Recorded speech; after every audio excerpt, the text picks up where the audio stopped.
Have you ever wondered why the demons asked to be casted into the pigs? I have. And listen, anytime I have questions, I am writing it down. I am meditating on it in my head. I'm thinking about it out loud. When I have questions, I bring them to the Lord. He is not mad about your questions. And I almost always, when I ask questions, I get a revelation. So in Mark chapter 5, we know that there is this demon-possessed man. This man has an unclean spirit. So we already know, having an unclean spirit, he is demon-possessed. Being demon-possessed, brought by sin. Scripture tells us that no one could bind him. Even when he had chains put on him, he even broke the chains. No one could do anything for him. He was scaring people. He was hurting himself. He was crying out. He was screaming. So he was causing an uproar in this little town that he was in. So I don't know if y'all have ever seen or watched Don't Judge Me, Judge Your Mammy, the Exorcist type of movies. This is where they get their material from, okay? From this text. So in those movies, normally when somebody is possessed, there's the man crying out like, help, I need help, da-da-da. And then there's a spirit that's operating in him that's like, no, he's mine, da-da-da. You know, the little scary back and forth that they have. In my brain, I could be wrong. I don't know everything. I feel like that's what's happening. So in verse 6, when the man saw Jesus, he ran from afar. He ran and worshiped him.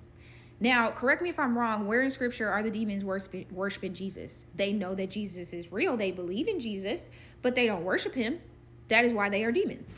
And they will one day be casted into the lake of fire. They will be destroyed. So in the very next verse, the demon is like, what have I to do with you, Jesus, the Son of the Most High God? I implore you by God that you do not torment me. So God's divinity is being acknowledged here. Jesus is acknowledged by the demons as the Son of the Most High God. So if you don't recognize that, but the demons do, good luck to you. And then they also say, I implore you by God that you do not torment me. So they're recognizing him as like all that he encompasses. And then Jesus says, come out of the man, unclean spirit. And then he says, what is your name?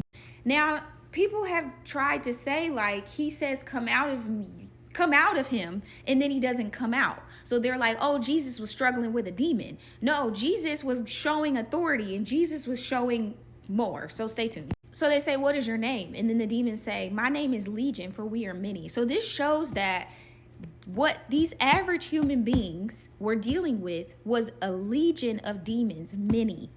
So that is why they could not bind him out. This was too big for them. And then it also shows that although these are the legions, they are begging Jesus. They are saying, please do not send us out of the country. And it's funny because my little cross-reference Bible says Satan is humbled. So off to the side, there is a large herd of pigs.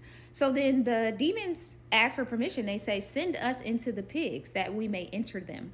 And then Jesus says, I give you permission. So then the unclean spirits go out into the pigs. And then the pigs is 2,000 of them. That's what Mark says.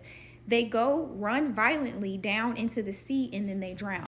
Now in other parts of the gospel, it says that the demons are like, do not send us away before our time. So they already know that their final resting place is the lake of fire, is the abyss, is the outer darkness, whatever, however you say it.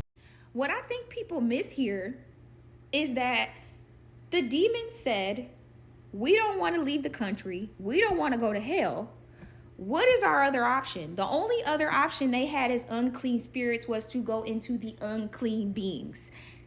God in the Old Testament deemed pigs to be unclean, that man was not supposed to eat them because they are unclean. The demons only had the option of going to hell or going into the unclean spirits. They only had two choices. So to belittle Jesus, to think that Jesus was struggling and fighting with a demon, no, he gave the demons the only two. First of all, the demons asked permission to go to the only place that they could go, other than hell, into the pigs. And I think people miss that. Jesus wasn't sweating with the demons. He wasn't bickering with the demons. He wasn't arguing with the demons. He said, come out. What is your name? And then the demons had the rest of the dialogue and they asked Jesus for permission to go into the pigs. And then once first of all, now this is the thing I don't know. Did Jesus send them off into the sea to die? Or did the demons, because they're stupid, send themselves off into the sea to die? Not sure about that. And once they were gone, Jesus says, go home to your friends and tell them what great things the Lord has done for you and how he has had compassion on you. What a beautiful way to end that. After all that man had been through, the demons were casted out. He was finally at peace. And then Jesus tells him, the Lord has compassion on you. Y'all can play with God if y'all want to. I don't know why anybody would ever say that Jesus was arguing with a demon.